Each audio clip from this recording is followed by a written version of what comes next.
नमस्कार मित्रों, अनंत कथा सागर चैनल में मैं डॉक्टर आदित्य पाराशरी आपका फिर स्वागत करता हूं। महाभारत कथाओं की श्रृंखला को आगे बढ़ाते हुए उद्योग पर्व की कथाएं चल रही हैं।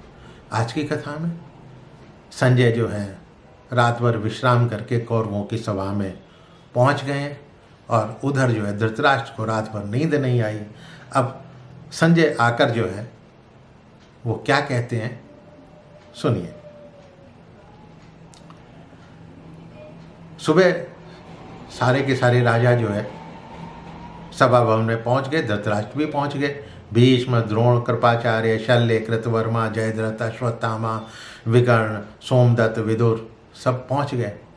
तब संजय बोलते हैं, यहाँ से जाकर महाराज धृतराष्ट्र ने मुझे जैसा कहा था मैंने पांडवों को वैसा ही कहा, और अब श्री कृष्ण और अर्जुन ने जो धर्म के अनुकूल उत्तर दिया है वो आप सब सुने और उसे दुर्योधन भी सुने।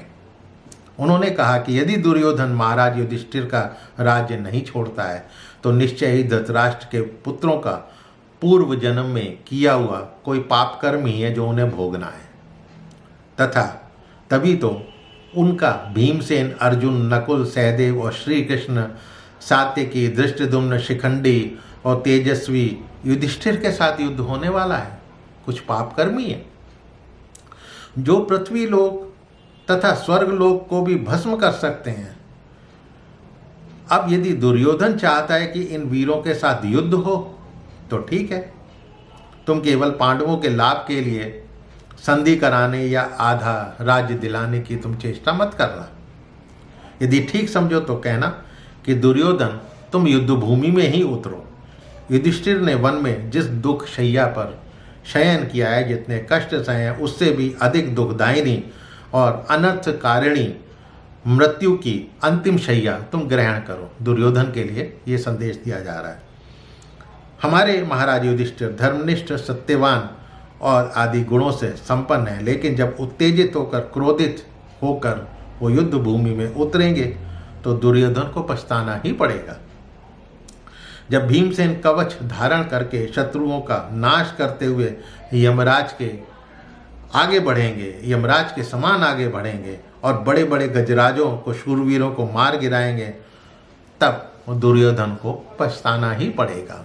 जब दुर्योधन ये देखेगा कि धृतराष्ट्र के अन्य सभी पुत्र भीमसेन की क्रोधाग्नि से दग्ध हो गए, भस्म हो गए, सारी सेना बिजली की आग से पकी खेती के समान जो है वो नष्ट हो गई है, सब सुहा हो गया है, उस समय दुर्योधन को युद्ध के लिए पछतावा होगा। नकुल जब खड्ग से तुम्हारे सैनिकों को मस्तक काट कर धरती पर ढेर लगाने लगेंगे, तब दुर्योधन युद्ध के परिणाम देखकर शोक संतप्त हो जाएगा। तब युधिष्ठिर के आदेश पर भूमंडल के नरेश जब कौरव सेना पर आक्रमण करेंगे तो दुर्योधन को पश्चाताप होगा। जब सहदेव उत्तम जाति के घोड़ों से जुते रथ पर बाणों से विपक्षी राजाओं का संहार करने लगेंगे तो भय का वातावरण छाने से दुर्योधन को पश्चाताप होगा।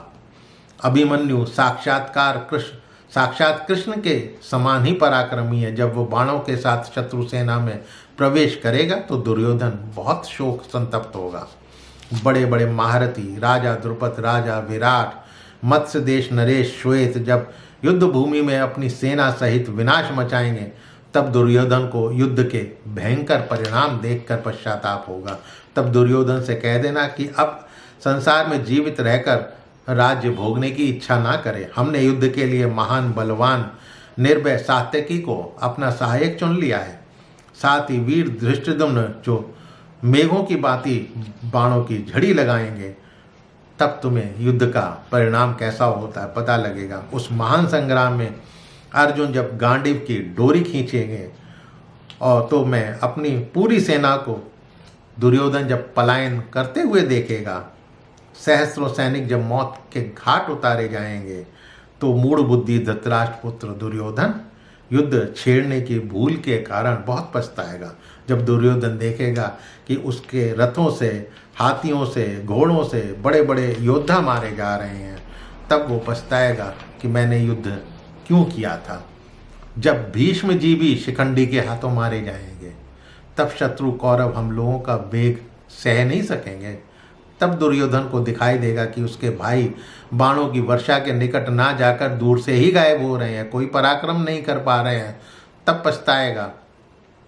दुर्योधन अपनी आंखों से देखेगा कि उसकी सारी सेना छिन्न भिन्न होकर भाग रही है, मर रही है, सब तरफ लाशें ही बिछी हैं। तब मंदबुद्धि दुर्योधन पछताएगा। जिस समय मैं इन डाकुओं के दलों का संहार कर कौरवों को भस्म करने लगूंगा, तब पुत्रों सहित धृतराष्ट्र को भी बड़ा दुख होगा। एक दिन संध्या वंदन के समय एक ब्राह्मण ने आकर एकांत में मुझसे कहा था कि कुंती नंदन, तुम्हें दुष्कर कर्म करना पड़ेगा, शत्रुओं के साथ युद्ध करना होगा, भगवान कृष्ण पीछे की ओर से तुम्हारी रक्षा करेंगे। उस समय मैंने इंद्र को छोड़कर कृष्ण को अपना सहायक चुना और वो मुझे मिल गए। लगता है देवताओं ने ही ऐसी व्यवस्था मेरे लिए की थी।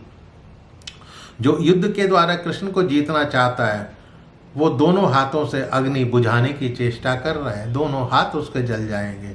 चंद्रमा सूर्य की गति को रोकने का प्रयास करता है, ऐसा देवताओं को अमृत चुराने का प्रयास करता है।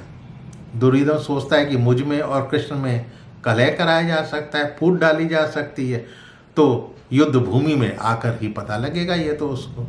जो पाप बुद्धि पांडवों के साथ युद्ध करेगा धर्म की दृष्टि से उसकी मृत्यु तो आ ही गई है। कौरवों, मैं तुमसे स्पष्ट कहना चाहता हूँ कि यदि धृतराष्ट्र पुत्र युद्ध भूमि में उतरे तो जीवित नहीं बचेंगे। मैं कर्ण सहित उन सब का वध करके संपूर्ण राज्य जीत लूँगा। इस महायुद्ध में पांडवों की ही विजय होगी। तो मित्रों, कथा आपको अच्छी लग रही होगी। मेरे चैनल को सब्सक्राइब करना मत भूलिएगा और अपने इष्ट मित्रों से इसको शेयर अवश्य कीजिएगा। अगले एपिसोड में सुनिएगा कि भीष्म जो है एक बार फिर दुर्योधन को समझाने का प्रयत्न कर रहे हैं। तो मिलता हूँ अगले एपिसोड में, तब तक के लिए नमस्कार।